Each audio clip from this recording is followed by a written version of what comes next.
بخاری صاحب، حماس کے پولیٹو بیورو کے سینئر رہنما خالد مشل نے یہ کہا ہے کہ حماس جو ہے وہ ہتھیار پھینکنے کے لیے تیار ہے، بشرط یہ کہ غزہ کے اندر مکمل طور پر اور مستقل طور پر جنگ بندی ہو اور اسرائیل اور یہ گارنٹی دی جائے کہ اسرائیل دوبارہ جو ہے وہ قبضے کی جنگ مسلط نہیں کرے گا۔ لیکن بخاری صاحب، ان اینی پاسبل ریالٹی آپ کو واقعی لگتا ہے کہ اسرائیل مکمل طور پر غزہ سے انخلا کر جائے گا اور دوبارہ اشتعال انگیزی نہیں کرے گا؟ دیکھیے، دو باتیں بالکل طے ہیں کہ اگر وہ وہاں سے انخلا نہیں کرے گا تو حماس کبھی ہتھیار نہیں پھینکے گا، نمبر 1، اور نہ ہی یہ جنگ کبھی ختم ہوگی۔ جی، ٹرمپ کیا جنگ ختم کرنا چاہتے ہیں یا نہیں چاہتے ہیں، یہ سارا دارومدار ان کے رویے پر ہوگا کہ وہ کیسے اسرائیل کو ٹریٹ کرتے ہیں۔ خالد مشل بہت سینئر رہنما ہے حماس کے، ان کے بھی پیچھے بڑی کوشش کی تھی اسرائیل نے اور نیتن یاہو نے کہ کسی طرح ان تک رسائی کی جائے اور ان کا بھی خاتمہ کیا جائے، لیکن وہ نہیں ہو سکی ہے۔ یہ ان اسٹالورٹ لیڈرز میں سے ہیں جو پالیسی میکر ہیں، جو ڈیسیشن میکرز ہیں حماس میں۔ انہوں نے دو باتیں بالکل واضح کر دی ہیں۔ ان کا اگر اسرائیل غزہ میں رہے گا تو ہم ہتھیار نہیں پھینک سکتے، اس لیے کہ یہ جو ہتھیار پھینکوانا ہے غزہ سے اسرائیل کے نکلے بغیر، یہ فلسطین کی کاز کی روح کو ختم کرنے کے برابر ہے۔ بالکل، یہ بہت اہم جملہ ہے ان کا۔ ایک بات تو یہ ہے۔ دوسری طرف وہ یہ کہہ رہے ہیں کہ جب تک آپ اس معاہدے کی، جو امن کا معاہدہ ہے، پابندی دونوں طرف سے نہیں کروائیں گے، صرف ہم کریں گے اور اسرائیل وائلیشن کرتا رہے گا، تب یہاں امن قائم نہیں ہو سکتا۔ اور یہ میں نے پہلے بھی آپ سے کہا تھا کہ جنگ صرف غزہ کی سرزمین پر ہی اب نہیں لڑی جائے گی۔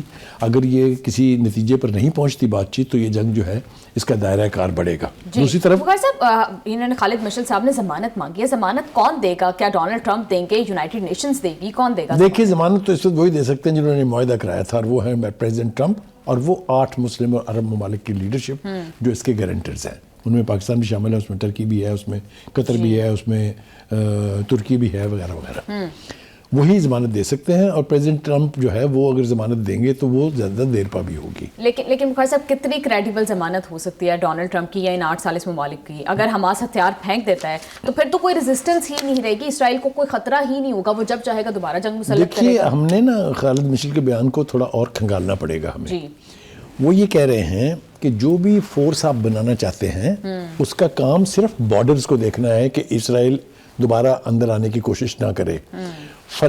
فلسطینی اتھارٹی یا فلسطین اور غزہ، اس میں نظام کس نے چلانا ہے، اس سے اس فورس کا کوئی تعلق نہیں، بالکل کیٹیگوریکلی تو سٹیٹڈ ہے۔ وہ یہ کہتے ہیں کہ استحکام کی فوج کے فلسفے کو ہم صرف ایک ہی زاویے سے دیکھتے ہیں، اور وہ یہ کہ یہ سرحد پر موجود ہو تاکہ جھڑپوں سے بچاؤ ہو سکے۔ یہی اس کا اصل کام ہے کہ امن قائم رہے۔ اندر کے معاملہ جات کو ہم خود دیکھیں گے، تو وہ اسی شرط کے اوپر کہ وہاں پر یعنی اختیار ہمارا ہوگا تو ہم ہتھیار پھینک دیں گے کسی ایسی قوت کے سامنے جو فلسطین اور حماس کے لیے ایکسیپٹیبل ہو۔ لیکن بخاری صاحب، ہم تو یہ دیکھ رہے ہیں کہ امن فورس میں بھی پک اینڈ چوز کیا جا رہا ہے۔ نیتن یاہو بتا رہے ہیں کہ اس ملک کو نکال دو، اس کو شامل کر دو، اس کو اس کو تو میں بالکل قبول نہیں کروں گا۔ دیکھیے، بہت ساری چیزیں ایسی ہوئی ہیں، مثال کے طور پر پریزیڈنٹ ٹرمپ اور نیتن یاہو چاہتے تھے کہ ٹولی منیر شامل ہوں، اس امن کی کمیٹی جو ہے یا جو امن کے لیے جو کونسل بنے گی اس کی سربراہی کریں۔ مسلمان ممالک نے ریجیکٹ کیا، اس کو نہیں بنے نا، وہ نکال دیا نا اس کو۔ تو ایسا نہیں ہے کہ آپ اپنی مرضی سے جو چاہیں گے وہاں ہوگا۔